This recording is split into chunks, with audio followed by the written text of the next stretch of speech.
A short time ago, the United States military began major combat operations in Iran.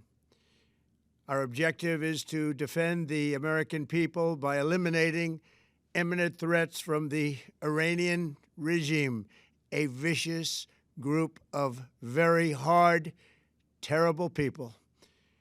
Its menacing activities directly endanger the United States, our troops, our bases overseas, and our allies throughout the world.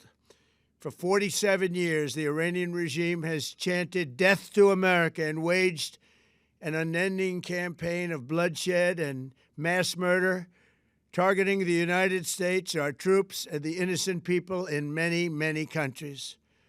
Among the regime's very first acts was to back a violent takeover of the U.S. Embassy in Tehran, holding dozens of American hostages for 444 days. In 1983, Iran's proxies carried out the Marine barracks bombing in Beirut that killed 241 American military personnel. In 2000, they knew and were probably involved with the attack on the USS Cole. Many died. Iranian forces killed and maimed hundreds of American service members in Iraq. The regime's proxies have continued to launch countless attacks against American forces stationed in the Middle East in recent years, as well as U.S. naval and commercial vessels in international shipping lanes. It's been mass terror, and we're not going to put up with it any longer.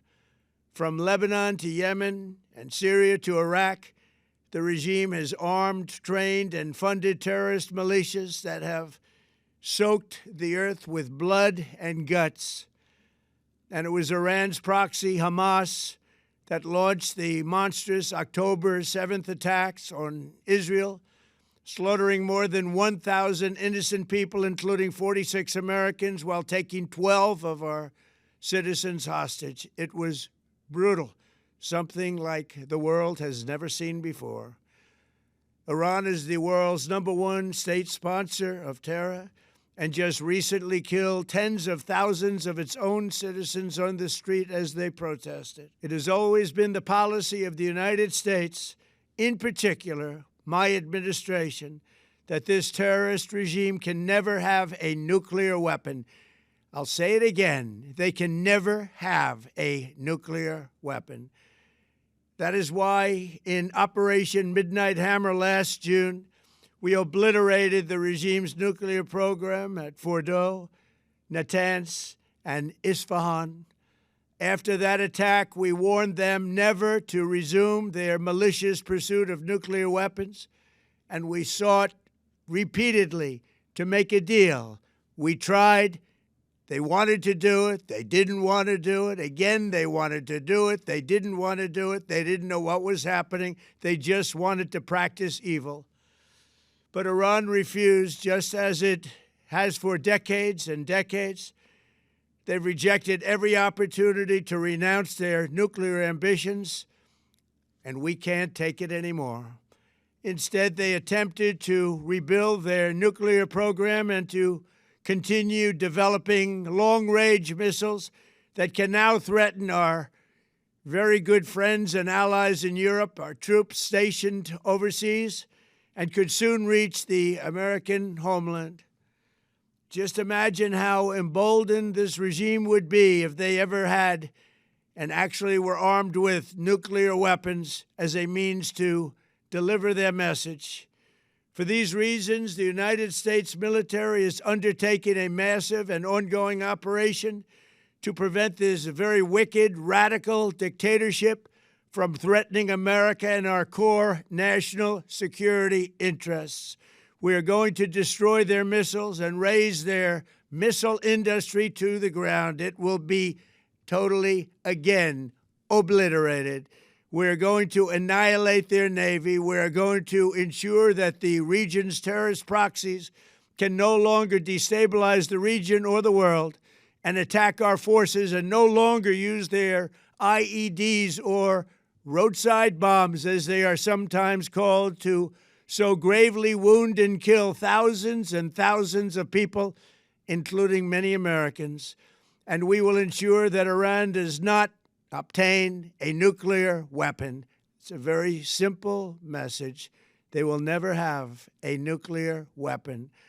This regime will soon learn that no one should challenge the strength and might of the United States Armed Forces. I built and rebuilt our military in my first administration, and there is no military on earth even close to its power, strength, or sophistication. My administration has taken every possible step to minimize the risk to U.S. personnel in the region. Even so, and I do not make this statement lightly, the Iranian regime seeks to kill. The lives of courageous American heroes may be lost, and we may have casualties. That often happens in war. But we're doing this not for now. We're doing this for the future, and it is a noble mission. We pray for every service member as they selflessly risk their lives to ensure that Americans and our children will never be threatened by a nuclear-armed Iran. We ask God to protect all of our heroes in harm's way, and we trust that, with His help, the men and women of the armed forces will prevail. We have the greatest in the world, and they will prevail. To the members of the Islamic Revolutionary Guard, the armed forces, and all of the police, I say tonight that you must lay down your weapons and have complete immunity, or, in the alternative, face certain death. So, lay down your arms. You will be treated fairly with total immunity, or you will face certain death. Finally, to the great, proud people of Iran, I say tonight that the hour of your freedom is at hand. Stay sheltered. Don't leave your home. It's very dangerous outside. Bombs will be dropping everywhere. When we are finished, take over your government. It will be yours to take. This will be probably your only chance for generations. For many years, you have asked for America's help, but you never got it. No president was willing to do what I am willing to do tonight. Now you have a president who is giving you what you want. So let's see how you respond. America is backing you with overwhelming strength and devastating force. Now is the time to seize control of your destiny and to unleash the prosperous and glorious future that is close within your reach. This is the moment for action. Do not let it pass. May God bless the brave men and women of America's armed forces. May God bless the United States of America. May God bless you all. Thank you.